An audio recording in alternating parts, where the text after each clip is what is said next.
Hi friends, എല്ലാവർക്കും നമ്മുടെ ചാനലിലേക്ക് സ്വാഗതം. ഇന്ന് ഞാൻ നിങ്ങളുടെ മുമ്പ് ഷെയർ ചെയ്യുന്നത് നല്ല ടേസ്റ്റി ആയിട്ടുള്ള ഒരു ചിക്കൻ കട്ട്ലറ്റിൻ്റെ റെസിപ്പിയാണ്. ഗസ്റ്റൊക്കെ വരുമ്പോൾ നമുക്ക് ഉണ്ടാക്കി കൊടുക്കാൻ പറ്റുന്ന നല്ലൊരു റെസിപ്പിയാണിത്. ഇതിൽ പറഞ്ഞിരിക്കുന്ന കുറച്ച് ടിപ്സ് ശ്രദ്ധിക്കുകയാണെങ്കിൽ നിങ്ങൾക്ക് എല്ലാവർക്കും 100% ഗ്യാരണ്ടിയോടുകൂടി കട്ട്ലറ്റ് തയ്യാറാക്കാൻ പറ്റുന്നതാണ്. പ്രിപ്പറേഷനിലേക്ക് കടക്കാം. ഒരു പാൻ അടുപ്പിൽ വെക്കാം. അതിലേക്ക് ഓയിൽ ഒഴിച്ചു കൊടുക്കാം. ഒരു 3 ടേബിൾ സ്പൂണോളം ഓയിൽ ഒഴിച്ചു കൊടുക്കാം. ഇതിലേക്ക് 3 സവാള ചെറുതായി നുറുക്കിയത് ഇട്ട് കൊടുക്കാം. സവാള എപ്പോഴും ചെറുതായിട്ട് അരിയാൻ പ്രത്യേകം ശ്രദ്ധിക്കണം കേട്ടോ. ഇത് നന്നായിട്ടൊന്ന് വഴറ്റിയെടുക്കാം. ഇതിലേക്ക് 5 പച്ചമുളക് ചെറുതായി അരിഞ്ഞത്, ഒരു കഷ്ണം ഇഞ്ചി, പിന്നെ 8 വെളുത്തുള്ളി അല്ലിയും കൂടി ചെറുതായിട്ട് നുറുക്കിയത് ചേർത്ത് കൊടുക്കാം. ഇതൊന്ന് നന്നായിട്ട് വഴറ്റിയെടുക്കാം. ഇതിലേക്ക് കുറച്ച് ഉപ്പ് തൂക്കി കൊടുക്കാം. ഉപ്പിട്ട് കൊടുക്കുമ്പോൾ പെട്ടെന്ന് തന്നെ വഴന്ന് കിട്ടുന്നതാണ്.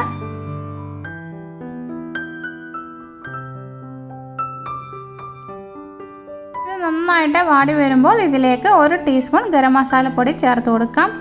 മല്ലിയില ചെറുതായി അരിഞ്ഞത് ചേർത്ത് കൊടുക്കാം.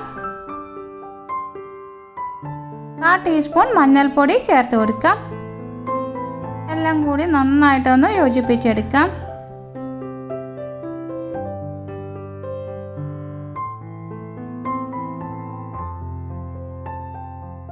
ഇനി ഇതിലേക്ക് നമ്മുടെ മെയിൻ ഇൻഗ്രീഡിയൻസ് ആയിട്ടുള്ള ചിക്കൻ ചേർത്ത് കൊടുക്കാം.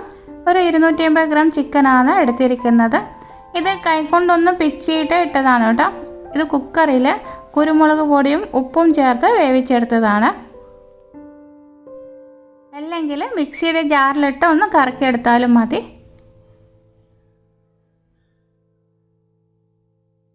ഇതുകൂടി നന്നായിട്ട് വഴറ്റിയെടുക്കാം. ഒരു ഉരുളക്കിഴങ്ങ് നന്നായിട്ട് വേവിച്ച് ഉടച്ചു വെച്ചത് ചേർത്ത് കൊടുക്കാം. ഇതുകൂടി നന്നായിട്ട് യോജിപ്പിച്ചെടുക്കാം.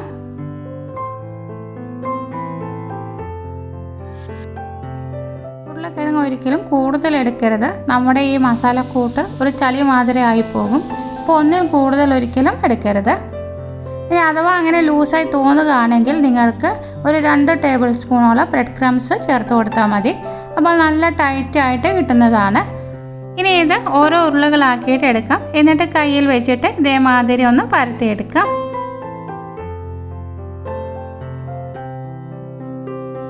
അങ്ങനെ എല്ലാതും ഇതേമാതിരി ചെയ്തെടുക്കാം.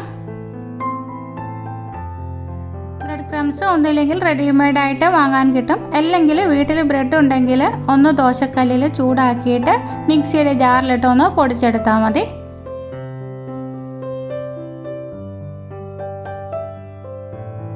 അങ്ങനെ നമ്മൾ എല്ലാതും തയ്യാറാക്കി കഴിഞ്ഞു.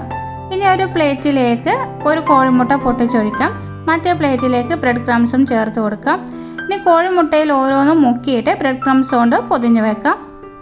ഇങ്ങനെ എല്ലാതും ചെയ്തെടുക്കാം.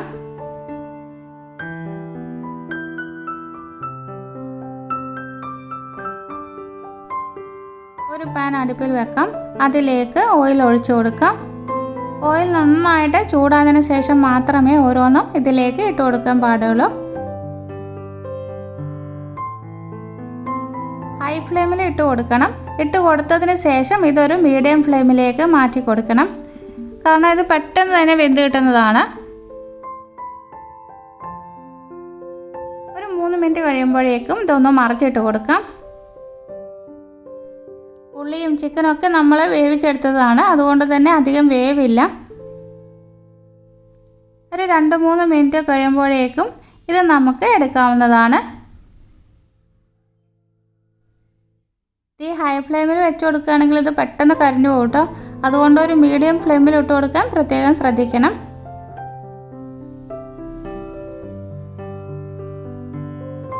ഇനി ഇത് ഓരോന്നും കോരി മാറ്റി വെക്കാം.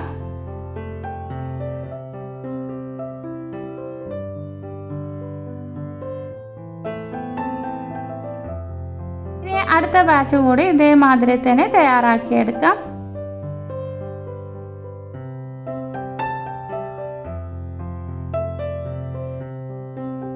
നമ്മുടെ ടേസ്റ്റി ആയിട്ടുള്ള ചിക്കൻ കട്ട്ലറ്റ് ഇവിടെ റെഡി ആയി കഴിഞ്ഞു. ഈ വീഡിയോ നിങ്ങൾക്ക് ഇഷ്ടമായെങ്കിൽ ലൈക്ക് ചെയ്യാനും ഫ്രണ്ട്സിന് ഷെയർ ചെയ്യാനും മറക്കരുത് കേട്ടോ. നിങ്ങളുടെ വലിയൊരു അഭിപ്രായങ്ങൾ കമൻറ്റ് ബോക്സിൽ രേഖപ്പെടുത്തണേ. പുതുതായി ആരെങ്കിലും വീഡിയോ കാണുന്നുണ്ടെങ്കിൽ ഒന്ന് ചാനലിനെ സപ്പോർട്ട് ചെയ്യണേ. അടുത്ത നല്ലൊരു വീഡിയോയുമായി വീണ്ടും കാണാം. Thank you for watching. Take care. Bye bye.